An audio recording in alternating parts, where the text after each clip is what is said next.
Hey, American contractors, viewers of the American Contractor Show.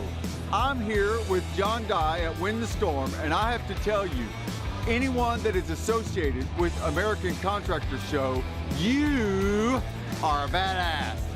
Big shout out to American Contractor Show. If you don't know, you definitely need to check out the Storm Summit. They're doing it in excellence. Check them out. Hey, what's up? This is your friend, Francisco Serrano. If you haven't checked it out, American Contractor Show, YouTube channel, Facebook channel, Twitter, Instagram, all the platforms, you need to go them, like them, start learning about your craft. Hey, I'm Matt Danskin with Restoration Referral System. Check out the American Contractor Show. The truck that they've got is awesome. Everything else that they have going on.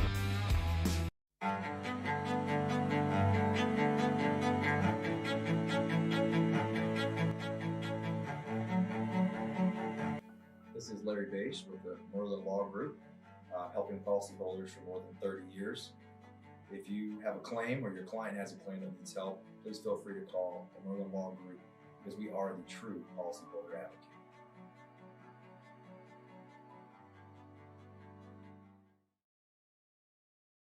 C3 was eager to help us, and even whenever we weren't giving them work, they were still eager to give advice. The things that they were putting out for the for changing from DMO to RFG and giving that to the industry and not charging anything for it, I thought was really cool. And that's stuff that I as a contractor appreciate. I'd recommend C3 to any contractor that's looking for a PA, especially if you're around Colorado. Great guys, man. I'm nothing but happy with the work they've done for us.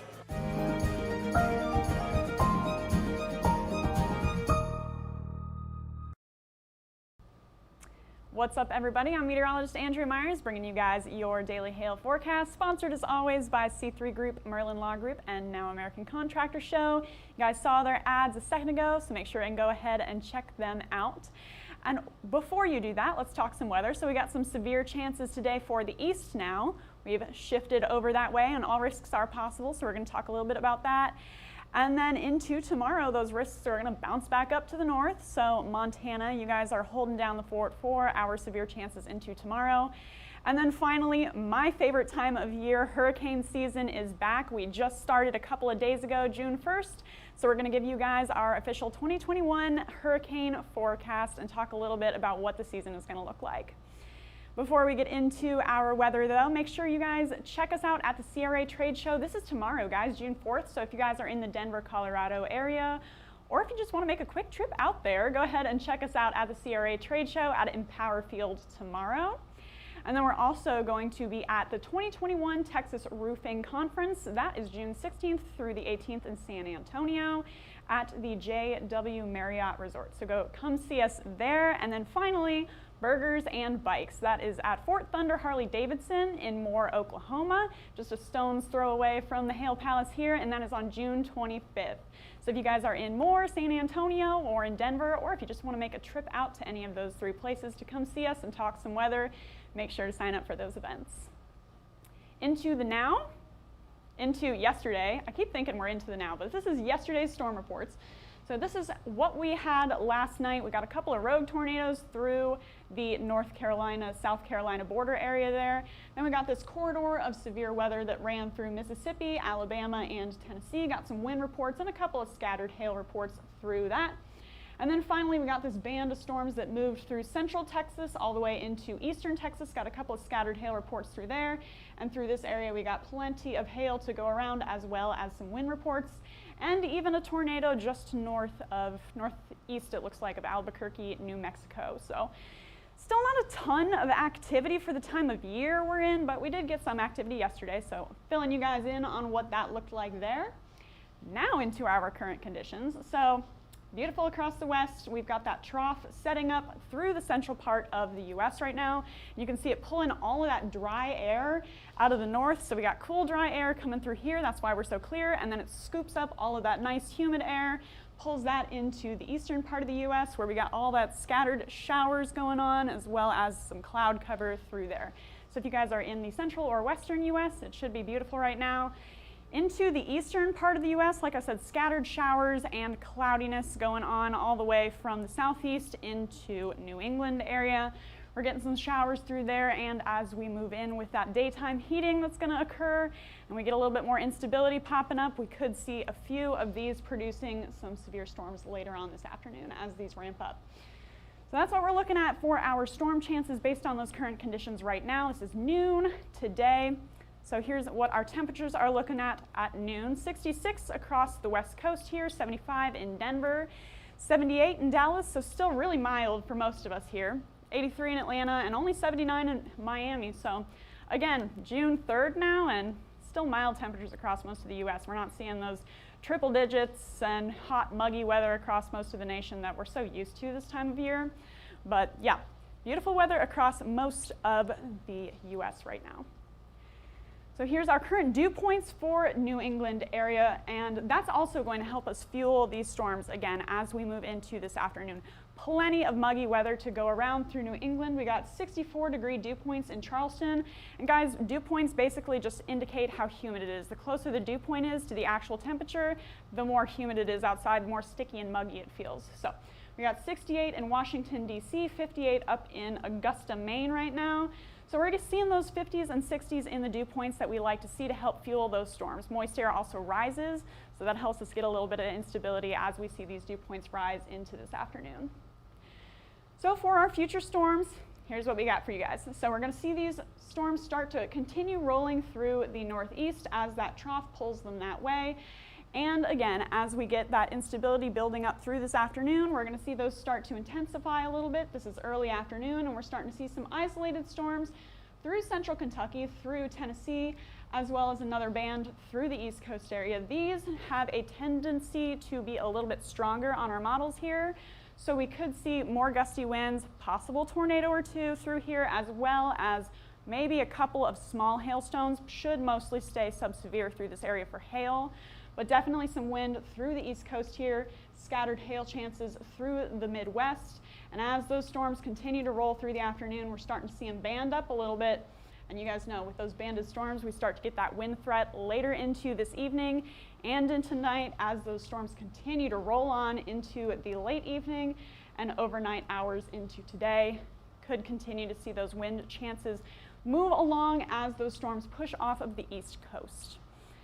So here's what we got for you guys for our hail forecast for today. Mostly going to be a wind threat into today. If you guys were here yesterday, we talked a little bit about it. Mostly going to be a wind threat. However, we could see this corridor here of scattered hail chances all the way from Ohio into Alabama and Georgia area. So if you guys are in Birmingham, Nashville, Louisville, or anywhere in between, you guys could see $quarter to $half sized hail chances through those storms that are going to roll through your area this afternoon. So mostly subsevere hail. Could see some quarters in there, mostly gusty winds into this afternoon. So let's take a look at that wind threat here in a moment. Got those wind chances that are going to happen through the same area right now, as well as a little blob here in the Pacific Northwestern area. So I'm going to step in the middle here. This is what we've got going out east here. So we got that wind chances that are happening all the way from Kentucky to the East Coast, as well as that area in the Northwest. So let's take a look here. So we've got wind chances all the way from Birmingham, Columbia, Atlanta, you're in there, but the map was getting a little cluttered. So we got Louisville in there, all the way up into the Northwest. So scattered storms, you guys saw that radar a second ago. Scattered storms through this area. So it's going to be on the low end for those wind risks, just because those storms are going to stay isolated. But we do have that cluster that's going to move through the Virginia and DC area, so we could see some more chances for gusty winds through that area as we move into this afternoon. So you're in moderate. If you guys are from Richmond all the way to Philadelphia, you guys could see some damaging winds into this afternoon. Everywhere else, low end chance. So working our way north, Pittsburgh, Albany, and the central part of New York, same story, low end chances for some gusty winds today as those scattered storms move through. And then finally into Iowa right now, all the way up into Montana. Again, scattered wind chances with this. Not really expecting hail out of these storms into this afternoon because it's so dry out there and that hail tends to evaporate as it falls. So you could see some hail, but it's going to be small. I'm thinking small hail through this area in this afternoon, as well as gusty winds. As you get those storms collapsing, we start to see downburst winds. So you could see some damaging winds through that area. So if you guys are in central Idaho, eastern Oregon or western Montana in the Missoula area. Low end chance for some gusty winds as well. So here's what our future radar looks like for our Pacific Northwest storms. Okay, so we've got storms starting to roll through into tomorrow, and this is where our Montana risk is going to come from. We get nothing all afternoon, and then all of a sudden these storms start to pop up through Montana by the early afternoon hours, and then those just blow up as they move northeastward into the central part of the state. We could see some hail chances along with that, as well as gusty winds as they move past the Billings area and into Glasgow and the eastern part of Montana. So as those continue that way, some scattered hail and wind chances along with those. So here's what that's going to look like here. So just that whole area that we saw those storms moving through, any of those could be hailers, probably pretty scattered, but we could see some hailers with that all the way from the western part of Montana into the east and central areas. So if you guys are in Butte, Montana, Billings, Montana, or Glasgow, you guys could definitely see some scattered hail tomorrow as we get those storms rolling on through. So you guys are holding down the fort for us as we wait for those hail chances to kind of return big time. We're used to seeing them this time of year. It's been kind of slow so far, you guys know, but thanks Montana for holding down the fort. Now into, again, my favorite time of year, my bread and butter, 2021 hurricane forecast. So this is what we are expecting for you guys into this year. It's looking like it's going to be another above average year. We're expecting anywhere between 13 and 20 named storms. So those include tropical storms, tropical depressions that do get named, 13 to 20 of those. Of those 13 to 20, 6 to 10 of those could become hurricanes, and major hurricanes, we could get 3 to 5 out of those named storms, hurricanes, 3 to 5 major hurricanes out of that. So right now we're looking at a year with warm sea surface temperatures, an active monsoon, and definitely weaker trade winds, and that's all indicative of a good hurricane season.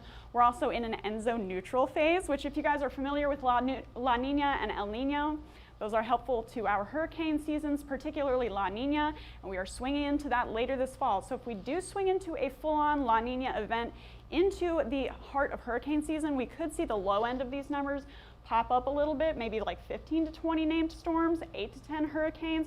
Probably going to keep major hurricanes at 3 to 5 into this fall. But like I said, we're in a neutral phase moving towards La Nina, and that may help us get an even more active hurricane season into this fall. So compared to 2020, 2020 was a record year for hurricanes. We're not expecting to catch up to 2020 in terms of hurricanes. That was an above average, well above average year. We got 30 named storms in 2020, 14 of those were hurricanes, and we had 6 major hurricanes, which is very unusual, guys. We're not expecting to catch up to 2020, but this is still going to be an above average year. And if you're wondering, we usually get 14 named storms on average. 7 of those are hurricanes, and of that, 3 are major hurricanes. So all of our numbers here are going to be sitting right at or above average. It's likely that this is going to be an above average year like we said. So we are expecting some exciting hurricane activity. Now where those land is definitely going to impact the severity of this hurricane season. So this is kind of what we're expecting for our Basin forecast here. So again, where these hurricanes form is going to be the big question mark on whether or not we get a lot of impacts. You know, they could just linger in the central Atlantic and then they're not too helpful. But we are expecting to see a lot of hurricane activity forming through the western Atlantic area here. So anywhere in that area, we could see plenty of hurricane activity expected to be above average once again. And then Gulf of Mexico is also expected to be above average, except it's going to be slightly lower than the western Atlantic. So we do have a little bit of a difference in our color scale there, just because again, it is expected for both of these areas that we'll see plenty of hurricane activity. However, where it lands and how frequent that activity is going to be where we get that color scale from. So again, active in the western Atlantic, still active in the Gulf, but probably the most active right now through the western Atlantic is what it's looking like today. So that's what our 2021 hurricane forecast is going to be so far for you guys as we move into the later part of the season. The bulk of that is going to be August, September. As we move into that, we will keep you guys updated, but we are looking forward to yet another active hurricane season. And then, you know, hopefully hail season is going to continue to turn on here. We'll see a little bit more activity later this summer. We're crossing our fingers for that. But we will keep you guys updated as usual. If you guys want more information, you can follow us on YouTube, Facebook, Instagram, and Twitter. Make sure to hit See First on Facebook so you never miss our live videos. You can also hit that notification bell on YouTube for the same thing. And then if you guys want to get in contact with us, you can call us at 855-334-4245. You can also email us if you would rather at info@hailtrace.com, or just check out our website, hailtrace.com, for more details. And we are going to keep you guys updated on those severe chances, on those hurricane chances. We love our weather here, and we will be keeping you all updated. But for now, I'm meteorologist Andrew Myers. Thanks for watching.